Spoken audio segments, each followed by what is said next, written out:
పోటు ఎవరికి మెడను పడుతున్నారు కొడలు తప్పక చెడలు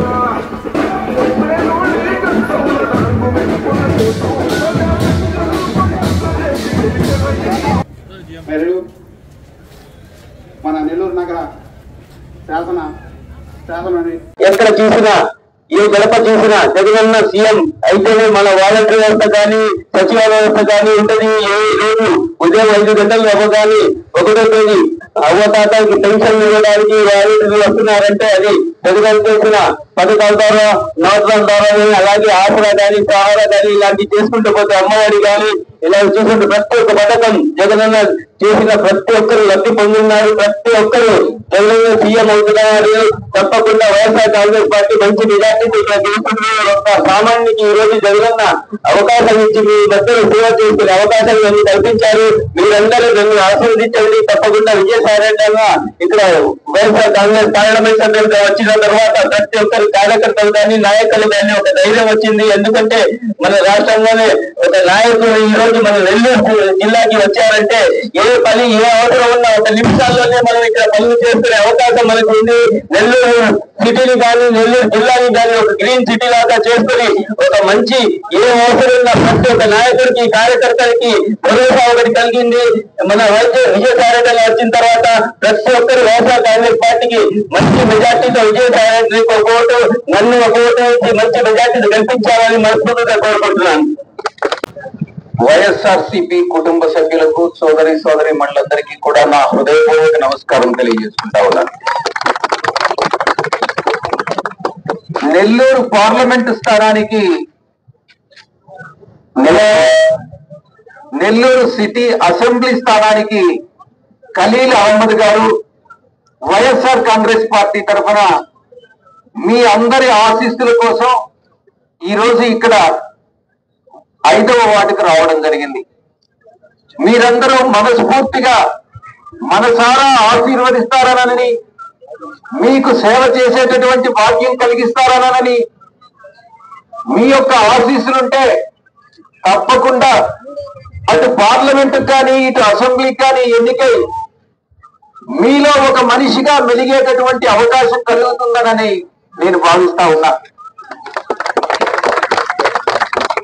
14 సంవత్సరాలు చంద్రబాబు నాయుడు పరిపాలన చూసినటువంటి మీరు 5 సంవత్సరాల కాలం జగన్మోహన్ రెడ్డి గారి పరిపాలన చూసినటువంటి మీరు ఒక్కసారి పోల్చి చూసుకుని ఓటు వేసే ముందు పేదలకు, బడుగు బలహీన వర్గాలకి, బీసీలకు, ఎస్సీలకు, ఎస్టీలకు, మైనారిటీస్ కు, అగ్రవర్ణాల్లో ఉన్నటువంటి పేదలకు ఎవరు న్యాయం చేశారనంటే ఈ 5 సంవత్సరాల కాలంలో జగన్మోహన్ రెడ్డి గారు చేసినటువంటి అభివృద్ధి పథకాలు కానీ సంక్షేమ పథకాలు కానీ మనసులో పెట్టుకుని ఒక్కసారి మీరు ఓటు వేసే ముందు నిర్ణయం తీసుకోవాల్సిందిగా మీ అందరినీ కూడా నేను అభ్యర్థిస్తా ఉన్నాను.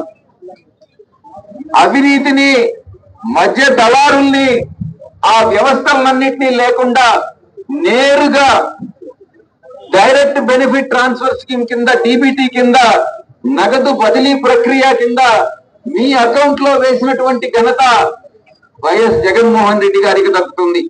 కాబట్టి గ్రామ సచివాలయ వ్యవస్థ ద్వారా గ్రామంలో ప్రతి 50 ఇళ్లకి ఒక వాలంటీర్ను నియమించి గ్రామ సచివాలయ వ్యవస్థ నిర్మించి, అలాగే జగనన్న గృహసారథులు నియమించి నిత్యం మీ సేవలో మీ సమస్యలను పరిష్కరించడమే బాధ్యతగా పెట్టుకున్నటువంటి జగన్మోహన్ రెడ్డి గారు వైఎస్ఆర్ కాంగ్రెస్ పార్టీ ప్రభుత్వాన్ని మరొక్కసారి మీరు అధికారంలో 2024లో తీసుకొచ్చి ఇంకొక అవకాశం ఇవ్వాల్సిందిగా మిమ్మల్ని మన చేతులు జోడించి మిమ్మల్ని అభ్యర్థిస్తా ఉన్నాను.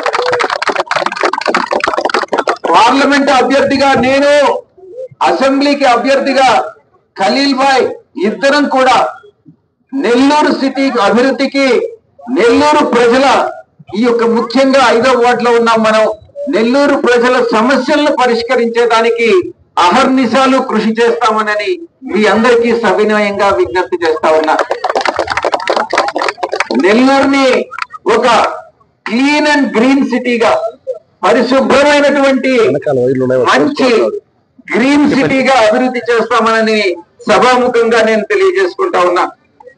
కొంతమంది గతంలో వైఎస్ఆర్ కాంగ్రెస్ పార్టీలో పనిచేసి పదవులు పొంది మొత్తం ఎంజాయ్ చేసినటువంటి వ్యక్తులందరూ కూడా ఈ రోజు పార్టీ మారి మీ యొక్క పార్లమెంట్ అభ్యర్థి గాని, రూరల్ కు సంబంధించినటువంటి ఎమ్మెల్యే గాని ఇక్కడ అంతా కూడా పదవులు అనుభవించి ఈ రోజు పార్టీకి ద్రోహం చేసి, పార్టీకి వెన్నుపోటు పొడిచి తెలుగుదేశం పార్టీలో చేరి మన పైన దుష్ప్రచారం చేస్తున్నటువంటి సంగతి మీ అందరికీ తెలుసు. వాళ్ళకి బుద్ధి చెప్పాల్సిందిగా నేను మీ అందరికీ కూడా విజ్ఞప్తి చేస్తా ఉన్నా. ముఖ్యంగా జగన్ గారి పైన, మన పార్టీ పైన వాళ్ళు చేస్తున్నటువంటి దుష్ప్రచారాన్ని తిప్పికొట్టాల్సిన బాధ్యత మన అందరి మీద కూడా ఉంటుంది అన్నటువంటి విషయాన్ని నేను మీకు తెలియజేసుకుంటా ఉన్నా. ఇక నెల్లూరు సిటీకి సంబంధించినటువంటి టీడీపీ అభ్యర్థి గురించి మనం చెప్పుకోవాలి. నారాయణ ఒకటే చెప్తా ఉన్నాడు, తను పురపాలక శాఖ మంత్రిగా ఉన్నప్పుడు చాలా అభివృద్ధి చేశాడట, నెల్లూరుని అభివృద్ధి చేశాడట. నాకైతే ఎక్కడ అభివృద్ధి అన్నటువంటిది కనపట్లేదు. మొత్తం ఎన్ని వందల కోట్లు,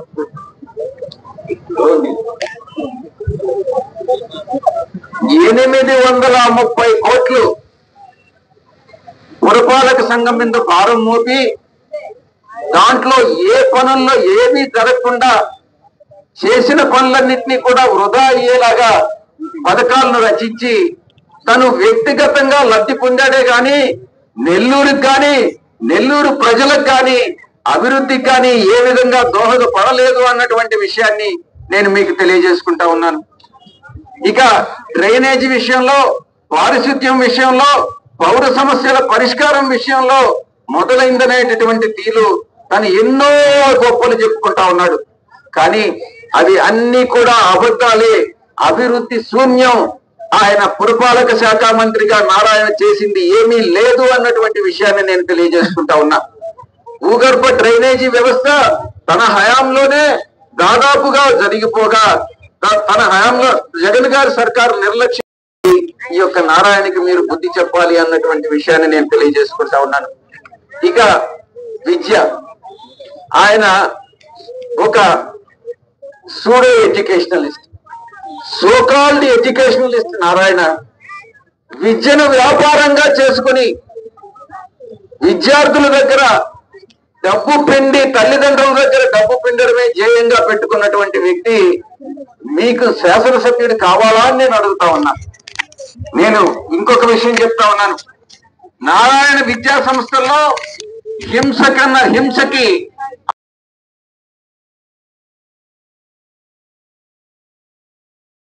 ఎంతమంది విద్యార్థులు ఆత్మహత్యలు చేసుకుంటున్నారో తెలుసా? ఎంతమంది విద్యార్థులు ఏ కారణాల వల్ల నారాయణ విద్యా సంస్థల్లో ఆత్మహత్యలు చేసుకుంటున్నారు అన్నటువంటి విషయాన్ని మీరు గమనించాల్సిందిగా మీకు విజ్ఞప్తి చేస్తా ఉన్నాను. ఇక నారాయణ వికృత కురాణాన్ని, ఆయన వక్రబుద్ధిని ఆయన కుటుంబ సభ్యులే ప్రెస్ లో చెప్పడం కూడా జరిగింది. ఎంత నీచ నికృష్టమైనటువంటి చర్యలకు ఆయన దారి తీస్తున్నాడు, ఆయన చేస్తున్నాడు అన్నటువంటి విషయం స్వయాన ఆయన కుటుంబ సభ్యులే పత్రికాముఖంగా ప్రజలకు వెల్లడించడం జరిగింది. నెల్లూరు సోదర సోదరీమణులందరూ కూడా ప్రతి ఒక్కరికి కూడా ఈ యొక్క నారాయణ జీవితాన్ని గురించి ఇంకొక అడుగు ముందుకేయాలంటే దగుల్బాజీ జీవితాన్ని గురించి ప్రతి ఒక్కరికి కూడా తెలుసు అన్నటువంటి విషయాన్ని నేను మీకు తెలియజేసుకుంటా ఉన్నా. ఇక విద్యను వ్యాపారంగా చేసి కొన్ని ఏడాదికి 1000 కోట్లు సంపాదించేటటువంటి వ్యక్తి నారాయణ. 1000 కోట్లు సంపాదిస్తే దాంట్లో సగం చంద్రబాబు నాయుడికి పంపిస్తాడు, సగం తను పెట్టుకుంటాడు. తను పెట్టుకున్నటువంటిది 1000 కోట్లలో 500 కోట్లు ప్రజలకు పంచుతాడా? ప్రజల శ్రేయస్సు కోసం ఖర్చు పెడతాడా అంటే ఏమీ లేదు. తను పెట్టేటటువంటి పరిస్థితే లేదు. మొత్తం తన స్వంతానికే ఉపయోగించుకుంటాడు. గతంలో అమరావతి అసైన్డ్ భూముల విషయంలో మీ అందరికీ కూడా తెలుసు, నారాయణ ముందుగానే అక్కడ క్యాపిటల్ డిక్లేర్ చేస్తారని తెలిసి అసైన్డ్ భూములన్నింటినీ కొని కొన్ని లక్షల కోట్ల రూపాయలు ఆర్జించినటువంటి వ్యక్తి నారాయణ.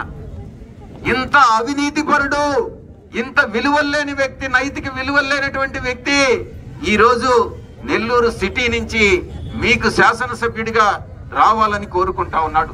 ఇటువంటి వ్యక్తి మీకు కావాలనా అని నేను ప్రశ్నిస్తా ఉన్నా. గతంలో ఎమ్మెల్సీ కోసం ఎంత ఇచ్చాడు? ఎమ్మెల్సీ పదవి కోసం. ఎమ్మెల్సీ అయిన తర్వాత మంత్రి పదవి కోసం చంద్రబాబు నాయుడికి ఎంత ఇచ్చాడు? ఈ విషయాలన్నీ కూడా ప్రజలందరికీ కూడా తెలుసు. నెల్లూరులో గెలిపిస్తే మీ భుజాల నిచ్చెన మెట్లుగా చేసుకుని ఇంకో 10,000 కోట్లు సంపాదిస్తాడు నారాయణని ఈ సభాముఖంగా తెలియజేసుకుంటా ఉన్నాను. తను స్వంతంగా తను స్వయాన సంపాదించేటటువంటి వ్యక్తి మీకు కావాలనా, లేక ఒక సామాన్యుడు సాధారణ వ్యక్తి, మీలో ఒకటిగా ఉండేటటువంటి వ్యక్తి, అనుక్షణం మీతో ఉండేటటువంటి వ్యక్తి మీకు కావాలనా అని నేను మిమ్మల్ని అర్థిస్తా ఉన్నా. నారాయణ గారిని గెలిపిస్తే గెలిపించినా ఉండడు, ఓడించినా కూడా ఇక్కడ ఉండడు. నారాయణ అన్నటువంటి వ్యక్తి మీరు తీసుకోండి, ఆయన విద్యా సంస్థలు, వ్యాపార విద్యా సంస్థలు రాష్ట్ర వ్యాప్తంగా వ్యాపించున్నాయి. నెల్లూరులో గత 5 సంవత్సరాల క్రితం ఓడిపోయినటువంటి నారాయణ ఎన్ని రోజులు నెల్లూరులో ఉన్నాడు అన్నటువంటి విషయాన్ని స్టాటిస్టిక్స్ బయటదండి. కనీసం ఎవరైనా ఎక్కడైనా మనకున్నటువంటి 54 వార్డుల్లో, ఇక్కడ సిటీలో 28, 54 వార్డుల్లో ఎప్పుడైనా మీ యొక్క మొహం చూసేదానికి, మిమ్మల్ని పరామర్శించేదానికి వచ్చాడా? ఈ రోజు ఎలక్షన్స్ వచ్చాయి కాబట్టి మీ దగ్గరికి వస్తా ఉన్నాడు. అంతేగాని తన వ్యాపారం చూసుకుంటాడే కానీ మీ యొక్క శ్రేయస్సు కోసం ఎటువంటి పరిస్థితుల్లో నారాయణ మీకు రాడు. అనుక్షణం మీతో ఉండేటటువంటి బిడ్డ, సాధారణమైనటువంటి బిడ్డ, ఎటువంటి అహంకారము లేకుండా, ఎటువంటి నిగర్విగా ఉండి మీకు సేవ చేయాలనుకుంటేటటువంటి ఖలీల్ బాయ్కి మీరు ఓటు వేయండి అని నేను మిమ్మల్ని అభ్యర్థిస్తా ఉన్నా. ఒక మైనారిటీని, ఖలీల్ బాయ్ని అభ్యర్థిగా ప్రకటించామనని కడుపు మంటతో, కోపంతో, ఒకే ఒక కారణంతో ఒక సాధారణ వ్యక్తిని తీసుకొచ్చి మీరు అసెంబ్లీ శాసనసభ్యుడిగా చేస్తారా అని ప్రశ్నిస్తూ మన పార్టీలో 6 సంవత్సరాల కాలం రాజ్యసభ పదవిని అనుభవించి జిల్లా అధ్యక్ష పదవి స్థానంలో ఉన్నటువంటి వ్యక్తి మన పార్టీకి ద్రోహం చేసి తెలుగుదేశం పార్టీలో చేరి ఈరోజు పార్లమెంటు సభ్యుడిగా తెలుగుదేశం పార్టీ నుంచి పోటీ చేస్తా ఉన్నాడు వేమిరెడ్డి ప్రభాకర్ రెడ్డి గారు. ఆయన మీకు కావాలనా? నేను ఒకటే చెప్తా ఉన్నా, నేను ఇక్కడే పుట్టాను, నేను ఇక్కడే విద్యాభ్యాసం చేశాను, నేను ముత్తుకూరులో చదువుకున్నా, తాళ్ళపూడిలో పుట్టా, ఆ విఆర్ కాలేజీలో నేను విద్యాభ్యాసం చేశా. ఆ తర్వాత చార్టర్డ్ అకౌంటెన్సీ కోర్స్ చేసేదానికి నేను నా యొక్క మిత్రుడు మస్తాన్ రావు చెన్నైకి వెళ్ళాం. మేమిద్దరం కూడా రూమ్మేట్స్ని, మేమిద్దరం కలిసి చదువుకున్నాం. మళ్ళీ తిరిగి నాకు ఎంత సంతోషంగా ఉందంటే ఈరోజు నెల్లూరు ప్రజలకు సేవ చేసేటటువంటి భాగ్యం. నేను రాజ్యసభ సభ్యుడిగా ఉన్నా, ఇంకా 4 సంవత్సరాల కాలం ఉంది.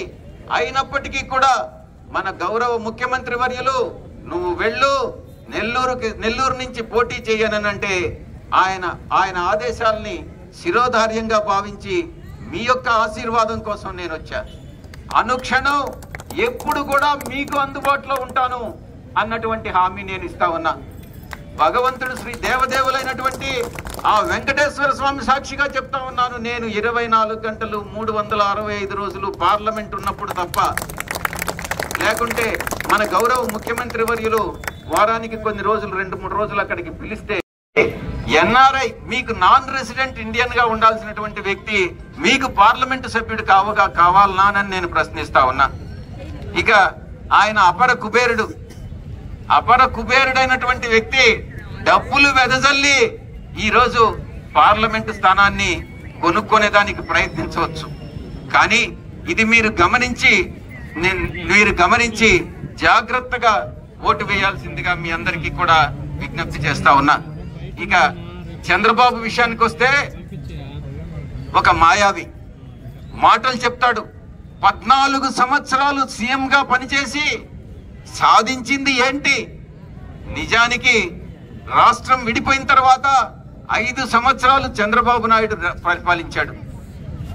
అమరావతి క్యాపిటల్ అన్నాడు, కానీ సాధించింది ఈరోజు 0, ఏమీ లేదు. ఆ తర్వాత 5 సంవత్సరాల కాలం మీరు వైఎస్ఆర్ కాంగ్రెస్ పార్టీకి అవకాశం ఇచ్చారు.